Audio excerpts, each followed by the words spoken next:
Primera de Pedro 2. Dice así la palabra de Dios: acercándonos a él, piedra viva, desechada ciertamente por los hombres, mas para Dios escogida y preciosa. Vosotros también, como piedras vivas, sed edificado como casa espiritual y sacerdocio santo, para ofrecer sacrificios espirituales aceptables a Dios por medio de Jesucristo. 9.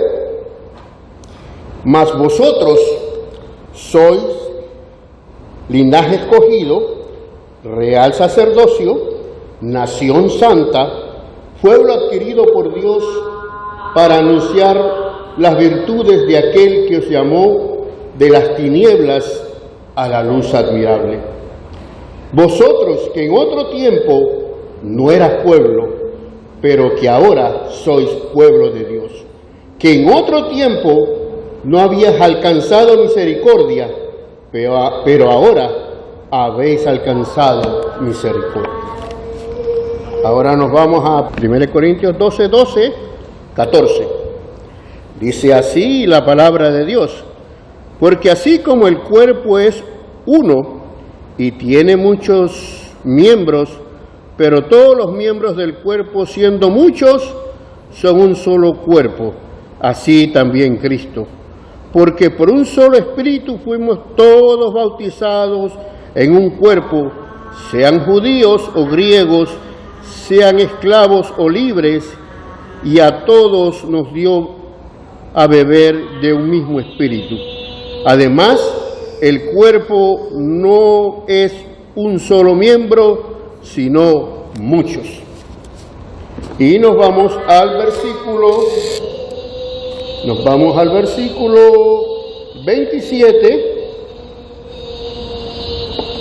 Dice: vosotros pues sois el cuerpo de Cristo, miembros cada uno en particular.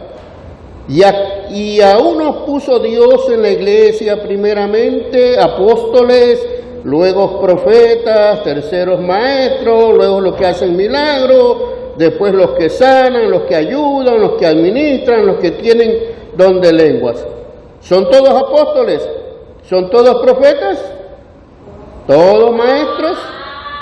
¿Hacen todos milagros? ¿Tienen todos dones de sanidad? ¿Hablan todos lenguas? ¿Interpretan todos? Dios añada bendición a su palabra. Padre Santo, Dios nuestro, Dios, le pedimos que ponga sabiduría en mi persona para llevar tu palabra, para dirigir tu palabra desde este púlpito, y que los hermanos puedan captar el mensaje que tú quieres dar para nosotros, no para ellos, para nosotros, para todos nosotros, Señor. Porque tu palabra es para todo el cuerpo de Cristo, que es la iglesia del Señor, Señor. Que tu Espíritu Santo nos capacite, nos dirige, nos guíe, Señor, a través de este tiempo y todo lo que fue el culto, así como lo dirigiste, así, Señor, ahora dirige este momento también de tu palabra, Señor.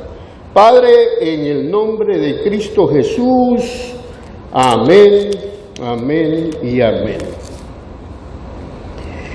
El título del mensaje lo varié: un cristiano es comprometido y responsable. El verdadero cristiano es comprometido y responsable, ¿no? Quisiera tocar el tema de lo que se conoce entre nosotros, lo que es el sacerdocio del creyente. En nuestras iglesias creemos que todos somos partícipes de hacer la obra. No es el pastor ahí arriba y la congregación acá abajo. No, todos podemos hacer la obra de Dios. A eso se le conoce como el sacerdocio del creyente. Una doctrina sacada de la iglesia luterana. Martín Lutero pues trabajó sobre eso y nosotros como Iglesia Bautista la hemos recogido y la hemos mantenido, el sacerdocio del creyente. Todos somos sacerdotes dentro de la congregación, todos tenemos algo que hacer, somos un equipo. No hay uno solo aquí que pueda hacer esta cosa, no, tenemos que trabajar mancomunados, tenemos que trabajar juntos. Lo iba a decir al final, pero si queremos que esto se mantenga, la Iglesia Bautista La Boca, tenemos que trabajar en conjunto. Todos tenemos que hacer la obra. No es el pastor Bruno, no es el pastor Guillermo, no señores. Todos tenemos algo que hacer dentro de la iglesia. O sea, tenemos que comprometernos. Tenemos que ser responsables delante de Dios.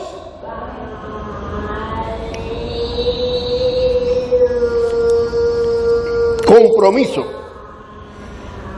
Un seguidor de Cristo es un seguidor que está comprometido con su Señor y con la iglesia. La palabra compromiso se deriva del latín compromisium, que significa obligación que se adquiere por una promesa que se hace. Es una obligación, dice, contraída por una persona que se compromete a algo.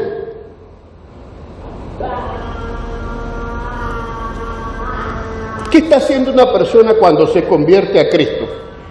¿Qué le dice? Esa primera vez que uno recibe a Cristo, se compromete a seguirle. Se compromete a seguirle. Y pasa por algo, lo que se conoce como el primer amor. Uno quiere hacer de todo un poquito, y todos quieren ayudar, apoyar. Gracias a Dios por eso, pero hay unos que se mantienen con el primer amor, siempre. ¿Ve? Siempre, con el deseo de servir y de trabajar. Compromiso. Fue esto, hace muchos años atrás, yo no sé si todavía se hace, en las bodas había un momento que se hacía antes, que era la ceremonia del compromiso, ¿no? El novio pasaba adelante o hacía una ceremonia en su casa invitando a la novia, donde él se comprometía a la decisión. Esa era como la toma de decisión. Estaba segura de que se iba a casar con ella, ¿no? Era una ceremonia, el compromiso, que yo no sé si se sigue manteniendo esta ceremonia, ¿no? Pero antes era muy común que antes de la boda había la ceremonia del compromiso, obligación, palabra dada y una fe empeñada. Es un pacto de responsabilidad, de visión, de coraje, de gratitud. El compromiso también es renunciar a tus derechos, ¿no? Como renunció Moisés a la corte del faraón, como renunció Nehemías en la corte donde él era el copero del rey. Tenía una posición altísima que no lo tenía cualquiera. Pablo, fariseos de fariseos, tenía una posición envidiable, pero él renunció a eso. Jesús dice que se humilló hasta lo sumo, ¿no? Todos, hermanos, si creemos en la doctrina del sacerdocio del creyente, tenemos que comprometernos. Tenemos que empujar la carreta. No estar señalando, no estar esto, no estar lo otro. Empujemos la carreta. ¿no? Siempre voy a acordarme de aquella anécdota del pastor que iba, dice, en su carreta en medio de un lodazal, ¿no? Y se atacó la carreta, ¿no? Y dice que habían varios hermanos a la iglesia que le decían: pastor, jale el caballo para acá, pastor, empuje la carreta, pastor, empuje el caballo, pastor, esto, ¿ves? Nadie se bajó a empujar la carreta. Y entonces, gracias a Dios, el pastor despertó del sueño y dijo: ay, Dios mío, gracias a Dios que es un sueño, ¿no? Y que no era una realidad. ¿Por qué? Porque él sabía de que todos tenemos que hacer parte en la obra de Dios. Yo creo que el pastor Bruno y mi persona pasamos de la época donde yo era pastor, predicador, yo abría puertas de la iglesia, yo barría la iglesia, yo cantaba. Pasamos por esa época donde dirigíamos la orquesta y tocábamos todo y hacíamos todo. Pero a la iglesia hay que enseñarle, si no, volverle a decir: para. Aquí todos somos un equipo, aquí todos tenemos que trabajar un poco, ¿no? Entonces, nuestro compromiso debe estar basado en la sinceridad, debe estar basado en la entrega, en el respeto. Siempre queremos que otro lo haga. Siempre queremos que otro lo haga. Pero usted también puede ser parte de este compromiso. Una persona comprometida, cuando toma una decisión, es constante. Poco se desanima. Es permanente. Es determinante. Y esta palabrita me llama mucho la atención cuando dice que somos determinantes. ¿Por qué? Porque la mayoría de los creyentes son nominales, no son determinantes. Quieren que otro siempre haga las cosas. Esperamos que otro es el que haga las cosas. Entonces, si usted es un creyente, apréndase esto bien, usted tiene que ser determinante. Hay que empujar esto. Hay que trabajar duro. No esperar que otro lo haga. Si yo puedo apoyar, ahí estaré. Jesús nos llama a ser determinante. ¿Recibimos a Cristo? Dios nos justifica. Dios nos da la santificación. Empezamos un proceso de santificación. Yo recuerdo que cuando yo recibí a Cristo a los 16 años, era la época de aquella momento, yo quería hacer lo que me daba la gana, ¿no? Pero cuando recibí a Cristo, algo pasó. Ya yo no quería hacer lo que me daba la gana. Ya empezó mi proceso de santificación. ¿Estará Dios viéndome? ¿Estoy haciendo bien lo que debo hacer? ¿Estará Dios de acuerdo con lo que voy a hacer? Entonces empieza un proceso de santificación en nuestra mente, ¿no? Entonces, era el momento aquel, fíjese, yo estaba en el colegio militar, que todavía era un poco más terrible, ¿no? Esa vida adentro es más terrible que una vida normal civil. Pero ¿está Dios de acuerdo con lo que yo estoy haciendo adentro? Entonces me di cuenta que Dios estaba trabajando en mi mente en ese proceso de santificación. Cuando recibimos a Cristo, hermanos, nuestras actitudes cambian, nuestras acciones cambian, nuestra forma de pensar cambia. Usted le dijo a Cristo que tome mi corazón, toma mi mente, ya no quiero hacer el mismo de antes. Y Dios empieza a trabajar en ti y empieza entonces a hacerte una nueva persona. Recuerden la palabra que dice: si me amas, Le dijo Jesús, guarda mis palabras. Si me amas, Juan 14, 21, hagan lo que yo les dije. ¿Y qué le dijo a Pedro? Si me amas, apacienta mis ovejas. Si me amas.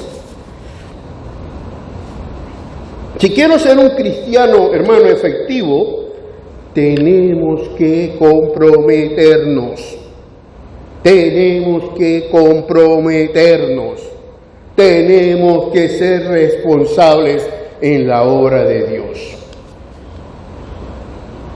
Y a veces me llama la atención porque los que ya han pasado de una edad así, estamos en la cuarta, quinta edad, por allá, algunos hermanos de la iglesia dicen, no, hermano, ya yo hice la obra, ya eso es para otro. No, hermano, hasta el último día que tú estás aquí, Dios espera de ti que seas fiel. Los jóvenes, igual. Desde el momento en que recibiste a Cristo, Dios espera de ti un cambio de ti y que tú también seas fiel en todo. Muchas veces debemos reconocer que no actuamos bajo los parámetros de Dios. Muchas veces debemos reconocer que para que Dios nos vea o buscar de Dios, tenemos que renunciar a muchas cosas.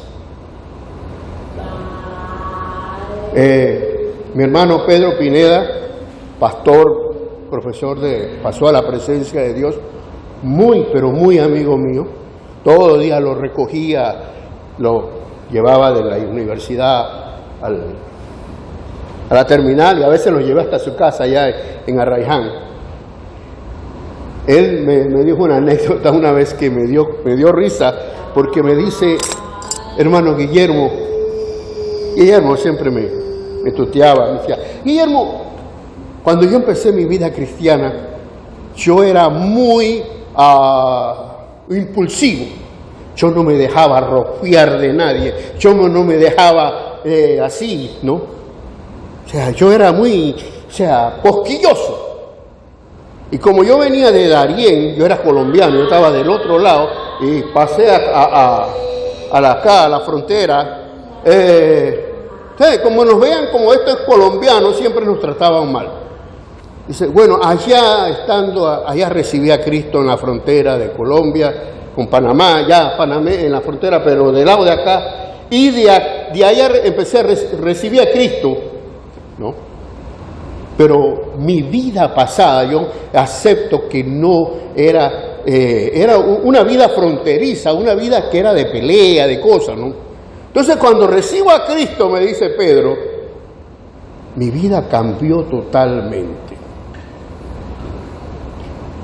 De ahí me ofrecieron venir al seminario teológico en Arraiján y estaba recién convertido cuando vine de la frontera de San Blas, porque estaba en la parte de San Blas, a la ciudad de Panamá. Él dice, bueno, ya era seminarista, ya estaba en el seminario y me invitaron a predicar a una iglesia. Bueno, yo era un muchachito joven, con mi camisilla blanca, mi pantalón negro, ¿no? Y dice que estaba aquí en la ciudad cuando iba caminando y en una esquina, que él no sabe cómo pasó, un señor con una papaya bien madura se estrelló con él y le puso la papaya en la camisa. Y me decía Pedro, Guillermo, yo tenía ganas de agarrar a ese señor y agarrarlo y darle y no sé qué, pero después puse a pensar en el Señor, voy a predicar. Yo creo que estos malos pensamientos no son los que yo debo obedecer. Pero si en otro tiempo hubiera sido, ese señor hubiera quedado combatido de papaya, ¿no? Él me dice, ahí entendí lo que Dios había hecho en mi mente. Dios había cambiado mi mentalidad. Yo me comprometí con Dios a que Él entrara a mi vida y Él empezó a trabajar en mi vida. Renuncié a muchas cosas, me dijo Pedro aquella vez. Muchas veces debemos renunciar para alcanzar lo que Dios quiere en nuestra vida, en nuestro ministerio, dentro de la iglesia. Es que yo no tengo tiempo. Es muy común escuchar nosotros los pastores esa palabra. No, pero pastor, yo no tengo tiempo. Y como dije antes, lo he dicho aquí, la antigua, o yo no sé si todavía está, la OIT, Organización Internacional del Trabajo, a los bautistas le va a dar premios. Porque cómo se esfuerzan en el trabajo, pero a la iglesia no tienen tiempo. No hay tiempo. Son buenísimos como trabajadores. Y yo reconozco que yo como trabajador daba mucho más. Y fíjense, mis hermanos, yo fui pastor bivocacional toda mi vida. Yo trabajé y pastoreé. Y yo daba el 100% en la iglesia y daba el 100% en mi trabajo. Por ahí yo tengo todavía muchos reconocimientos de la Armada, donde Guillermo Torres, por su labor, por su trabajo. Yo fui bivocacional, ¿no? Entonces, sí hay tiempo para Dios. Si usted se compromete, sí hay tiempo para Dios. Si usted es responsable, sí hay tiempo para Dios. Pero es muy común decir, no tengo tiempo, pastor. ¿Ven? Uno piensa a veces que todas las personas que estuvieron cerca de Jesús estuvieron comprometidas. No. En el Nuevo Testamento vemos a personas que fueron parte del grupo, nada más, estuvieron alrededor de Jesús, ¿no? Pero no tomaron esa decisión, ese compromiso de ser fiel. Jesús nos invita a ser fiel, a estar comprometido, a que nos definamos si queremos servirle. Bien dice la palabra de Dios que no podemos servir a dos personas. No podemos servir al mundo y a Dios. Tenemos la decisión, o tenemos en nosotros la decisión de decirle a Jesús, Señor, yo quiero ser parte de esto. Si queremos servirle a Dios con excelencia, tenemos que comprometernos y ser fiel a Él. Dice Filipenses capítulo 3.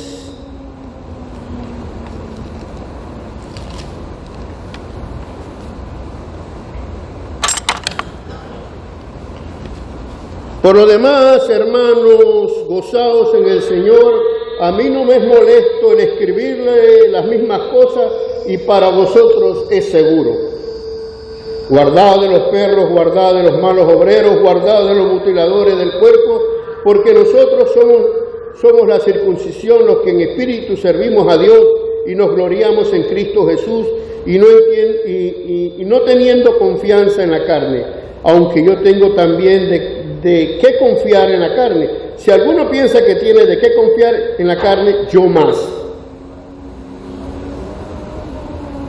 En cuanto al celo, perseguidor de la iglesia, en cuanto a la justicia, que es la ley irreversible, pero cuántas cosas eran para mí ganancia, las he estimado como pérdida por amor a Cristo.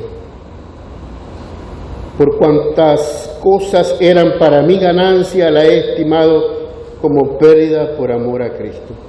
Y ciertamente aún estimo todas las cosas como pérdida por la excelencia del conocimiento de Cristo Jesús, mi Señor, por amor de la cual lo he perdido todo y lo tengo por basura para ganar a Cristo y ser hallado en Él, no teniendo mi propia justicia que es por la ley, sino lo que es por la fe de Cristo, la justicia que es de Dios por la fe. Somos el pueblo de la fe. Somos el pueblo de la fe. A nosotros los bautistas se nos apodó el pueblo del libro.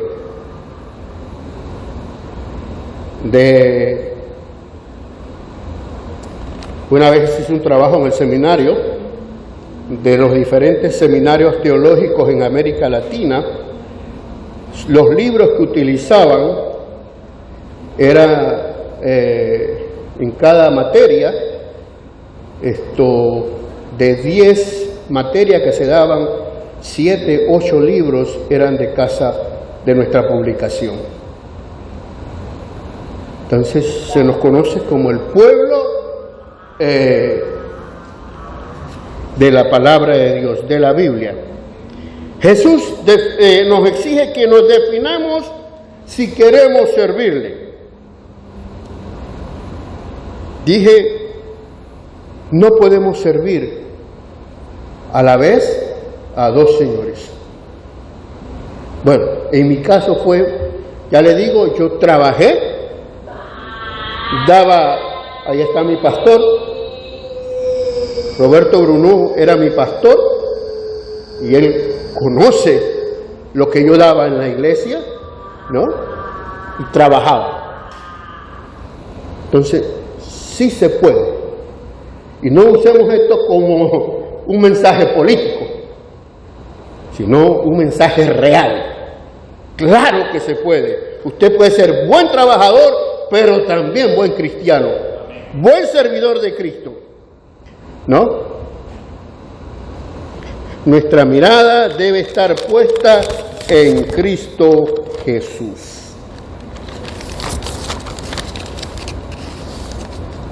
Fíjense que Pablo dice que conoció lo sublime, pero no se apartó.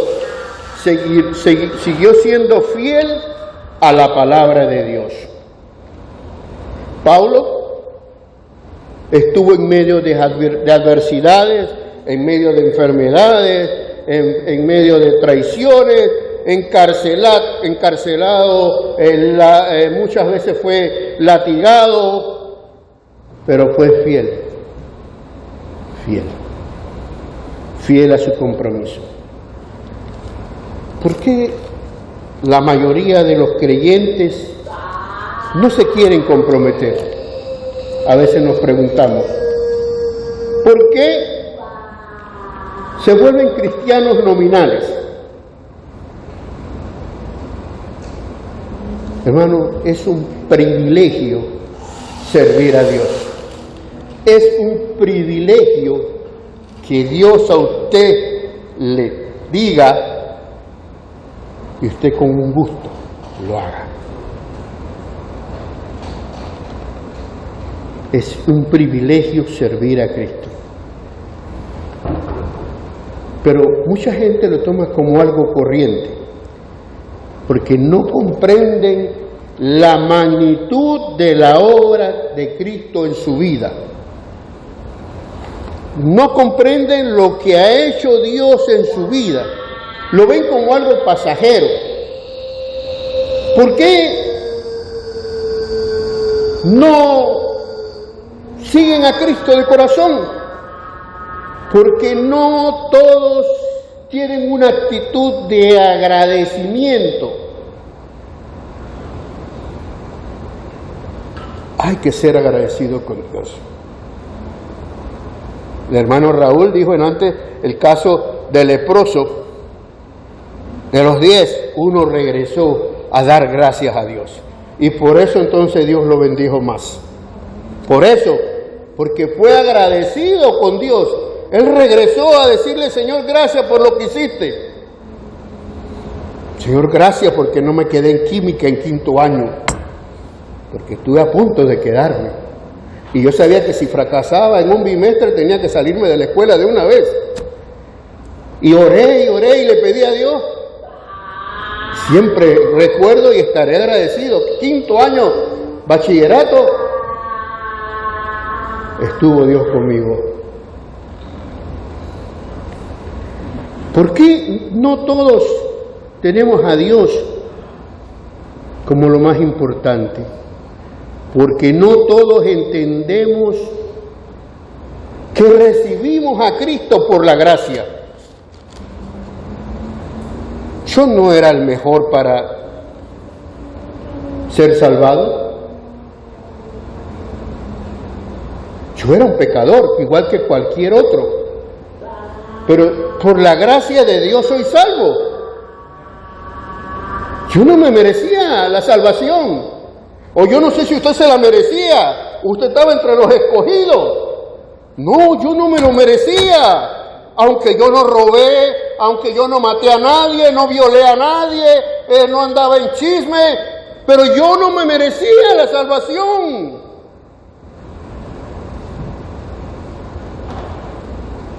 Pero por la gracia de Dios soy salvo.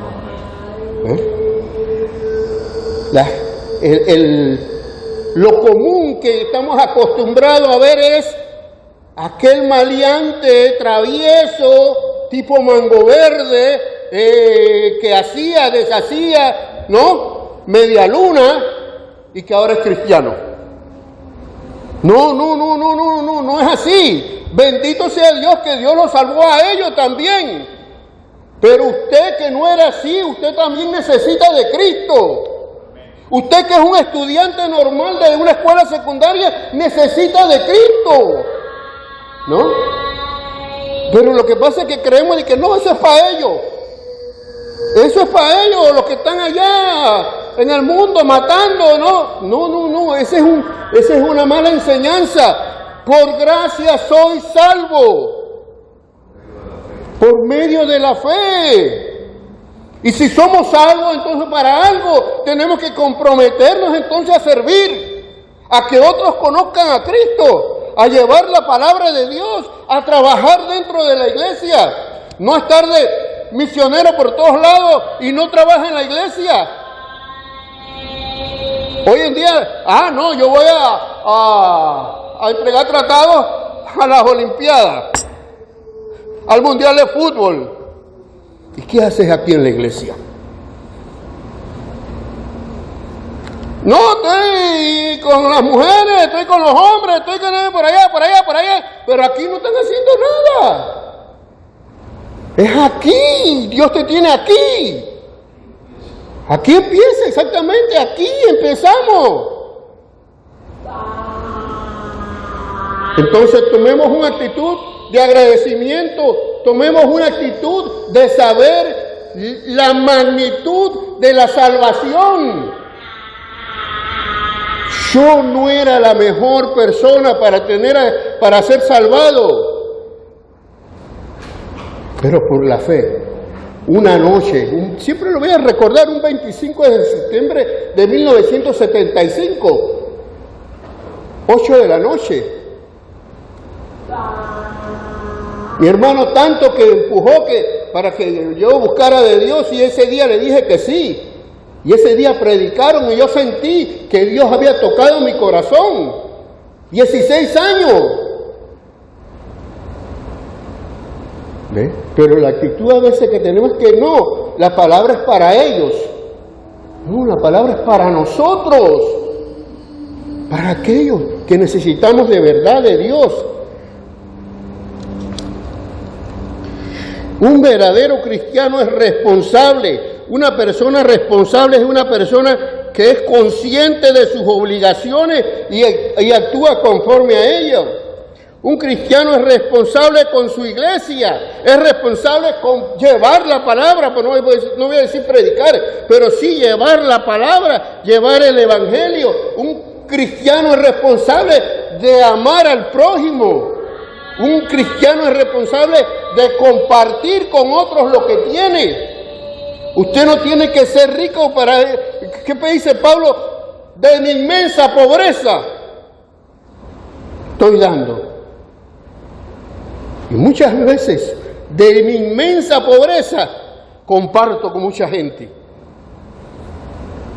Un cristiano responsable cuando trabaja para Dios, a través de la iglesia, es bendecido por Dios. La palabra eclesia, y vamos a quitarnos esto de aquí, movamos el tornillo, ajustemos el tornillo, no es templo, esto es el templo, lugar donde nos reunimos, donde se reúne la eclesia. La eclesia somos nosotros. No voy para la iglesia, no, voy para el templo, porque la iglesia soy yo, la iglesia es usted. Entonces movamos el chip, no sé qué hagamos ahí, limpiemos, borremos eso y tenemos claro de que la iglesia es usted y yo. Buena aquella propaganda hace muchos años de la Iglesia Católica que decía: cristiano, la iglesia eres tú. Exactamente, la iglesia eres tú. Esto es el templo, ¿no? Que nos dice el libro de Hebreos que no nos olvidemos de ¿qué? De congregarnos. Eso es parte de la vida de la iglesia. Tenemos que congregarnos, ¿no? Leía un libro por ahí que hablaba mucho del daño que hizo los televangelistas, que la gente ya no quiere ir a las iglesias. Pero eso no es cristianismo. La iglesia se vive en compañerismo, se actúa en compañerismo. Un cristiano responsable forma parte de la iglesia, que la iglesia es el pueblo nacido de nuevo, lleno del Espíritu Santo, que se reúne en un lugar llamado templo. Somos llamados, hermanos, a ser responsables. Somos llamados a vivir en una congregación. Vuelvo a decir esa palabrita.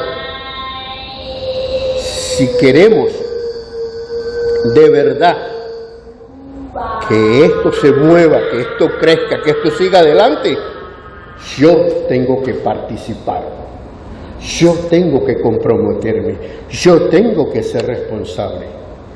Tenemos que ser disciplinados.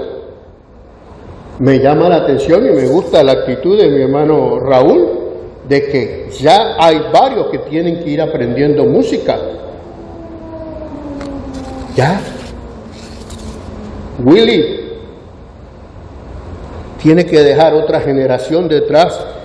Nosotros tenemos que dejar otra generación detrás. Usted va a tener que dejar otra generación detrás. Julio tiene que dejar a otro detrás de él. ¿Pero qué? Tenemos que buscar compañeros en la obra. Que si yo no vengo, yo sé que ahí está él y él va a seguir lo que yo estoy haciendo. ¿Ve? No seamos, si yo no estoy, no se hace. No, esto tiene que seguir.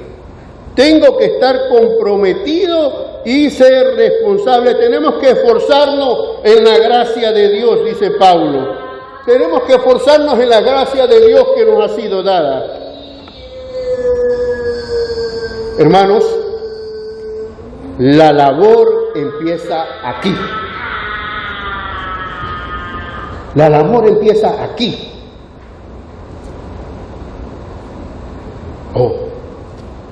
Piden ofrendas para irse a evangelizar allá del otro lado del mundo. La labor empieza aquí. Pidámosle a Dios cómo llegarle a la gente de la boca.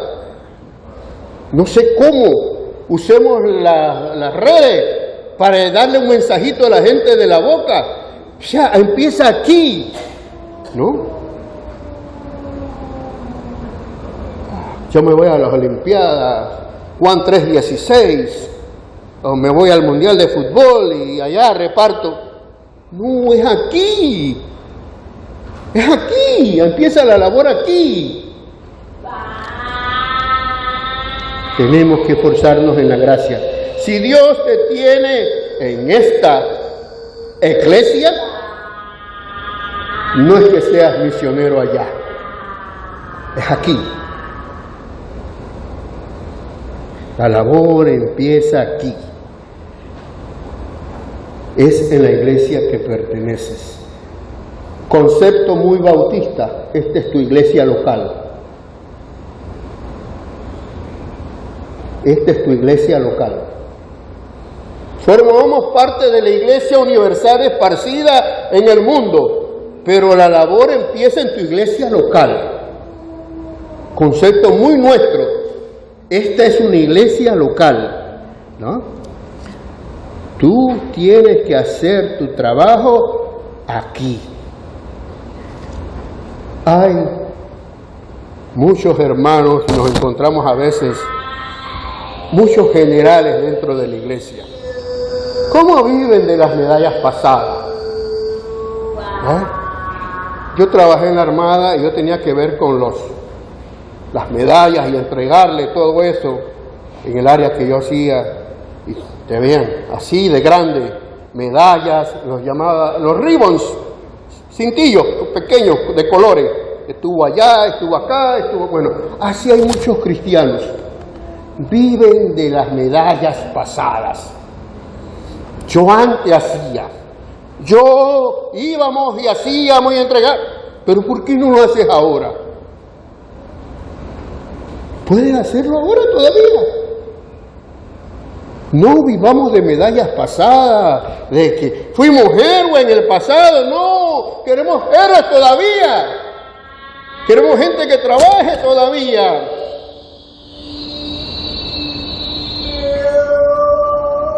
Hermanos, comprométanse dentro de la iglesia y sea responsable. Vamos, y creo que ya ustedes, la visión es que todos, usted que está sentado allá, va a ayudarnos acá arriba también. Usted forma parte del sacerdocio del creyente, usted va a participar también acá arriba. Usted no solamente va a estar sentado allá, usted viene también y se le va a enseñar a participar, a ser partícipe de todo esto. Y se le va a designar. A los jóvenes se le va a decir, a ti te toca la lectura bíblica y venga bien chaneadito para ese día. Porque eso es sacerdocio del creyente. Los sacerdotes enseñaban a sus hijos porque ellos venían detrás de hacer la obra que su papá iba haciendo. Entonces eso lo tenemos que hacer acá. Ser responsable y comprometido con Dios, hermanos, nos hace rechazar el pecado. Si yo de verdad me meto dentro, me emerjo, me zambullo con Dios, Dios va a trabajar en ti, en que vas a rechazar el pecado.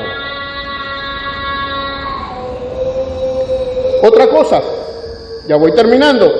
El compromiso con Dios nos da seguridad de su presencia.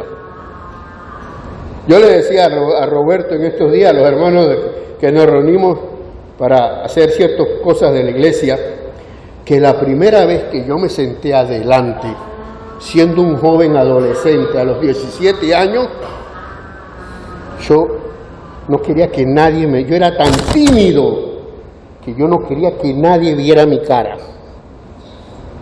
Y allá mis hermanos me decían, Guillermo, levanta la cara. ¿No? Levanta la cara. ¿No? Pero gracias a Dios fui enfrentando esos miedos, porque hay que reconocer que presentarse en público no es fácil. Eso se llama pánico escénico. Veo que la hermana Romelia me está mirando. Ay, no me gusta que ella me mire, ¿no? Entonces, eso es pánico escénico, ¿no? Entonces, cuando uno rompe con eso y siente que Dios le da fortaleza para vivir esas cosas, siente que Dios le está dando seguridad, que Dios está con usted. Termino, hermanos, diciendo, somos un cuerpo en Cristo. La iglesia del Señor es un cuerpo, no es uno. Somos un cuerpo. No, la iglesia, la labor no es del pastor, no. Quizás él dirige, él guía, nos capacita, pero la labor es de todos. Y dice 1 Corintios que él repartió dones y talentos dentro de la iglesia para que la iglesia funcione. Si la iglesia funciona, todos tenemos algo que hacer. Yo estuve en Tegucigalpa, estuve en San Pedro Sula con el pastor Carlos, creo que era Rodríguez, si no me equivoco, ya era anciano. Y aquella vez que yo estuve allá, él nos empezó a decir la historia de la iglesia, cómo empezaron, en una esquinita ahí, un cultito en casa.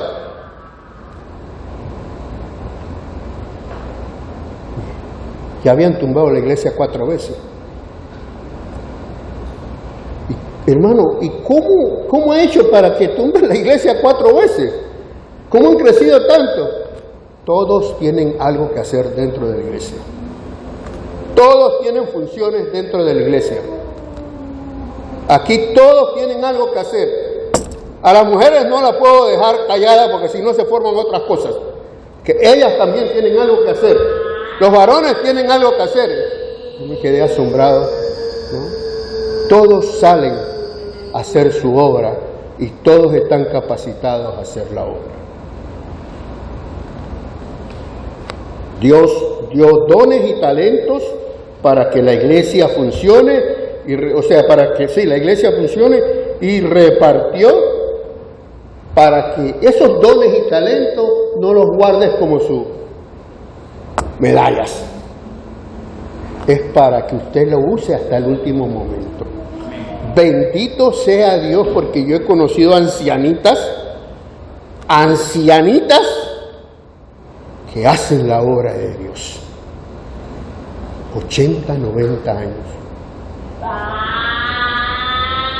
Ellos no guardaron sus medallitas allá arriba y, Señor, ya yo hice lo mío. No, ya siguen trabajando. Dios quiere que usted sea responsable con lo que Dios le ha dado. Ese don que Dios le dio, utilícelo para la obra de Dios. Ese talento que Dios le dio, utilícelo para la obra de Dios. Recuerdo, y voy a un ejemplo, cuando estaba de profesor en un colegio, recién llegado al colegio, me dice: profesor, usted tiene que encargarse del mural de entrada del colegio, casi de la esquina acá. ¿Yo? Sí, profesor, usted tiene que mural de fiestas patrias. Yo, pero yo, hermano, profesores, yo no conozco a los muchachos, no sé quién es. Usted está encargado. A ver, muchachos, ¿quiénes son buenos aquí dibujando? ¿Quiénes son buenos aquí haciendo esto? Trabajando FOM. ¿Quiénes? Y así lo fui agarrando, ¿no? Y me senté con ellos, ¿no? A lo que quería. Y los desafié. ¿Ok? Muchachos, ustedes, los que dirigen esto, yo voy a estar siempre con ustedes, pero si el mural impacta, me impacta a mí y la directora me llama la atención por ese mural, de verdad, no me hacen examen final. Así se lo desafío, ¿no? Muchachos, los que apoyan comprando pintura, comprando el fondo, comprando esto, tienen un 5. Los que se quedan trabajando, pintando, apoyando a los otros, o tienen otros 5. Y así me fui, y todos trabajaron dentro del mural. Cuando me llamaron, me dijeron, profesor, ese mural está bellísimo. Ese mural está increíble, ¿no? Varias personas se acercaron aquí a la dirección del colegio a preguntar a quienes habíamos invitado para que lo hiciéramos. Pensaron que le habíamos pagado a alguien. Todos tienen algo que hacer. Ahí me di cuenta que si en el mundo se maneja, en la iglesia mucho mejor.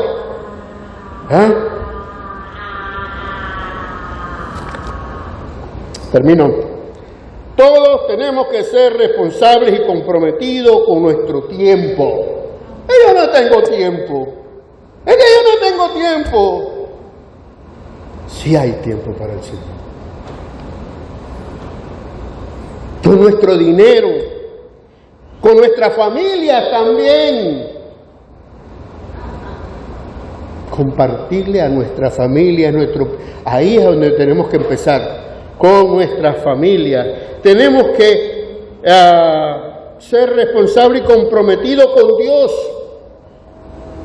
En oración, en la lectura bíblica, en el devocional, en el compañerismo, en el venir a la iglesia. Tenemos que estar comprometidos con el Señor. Termino con la cita bíblica de 1 Pedro. Mas vosotros sois linaje escogido, real sacerdocio, nación santa, pueblo adquirido por Dios, para que anunciéis las virtudes de aquel que os llamó de las tinieblas a la luz admirable. Bendito sea Dios. Allá donde estábamos metidos. Vosotros, que en otro tiempo no eras pueblo, pero que ahora eres pueblo de Dios. Que en otro tiempo no habías alcanzado misericordia, ibas directo para el infierno, pero ahora has alcanzado misericordia. Dios te ha salvado para algo. Dios te ha salvado para algo. No porque éramos los mejores, simplemente somos pecadores. Un día venía entrando allá, no tenía carro, cogí el taxi en la entrada y el taxista me preguntó, ¿para dónde vas? Digo, voy para allá adentro donde se reúnen los pecadores. Y el taxista me miró, ¿cómo así? Digo, vamos para la iglesia que está allá al final, la iglesia bautista. Y él se me quedó pensando, ¿pero se reúnen los pecadores? Sí, se reúnen los pecadores que hemos sido salvos por la gracia de Dios. Somos pecadores, pero somos salvos por la gracia de Dios, y Dios nos ha apartado del pecado.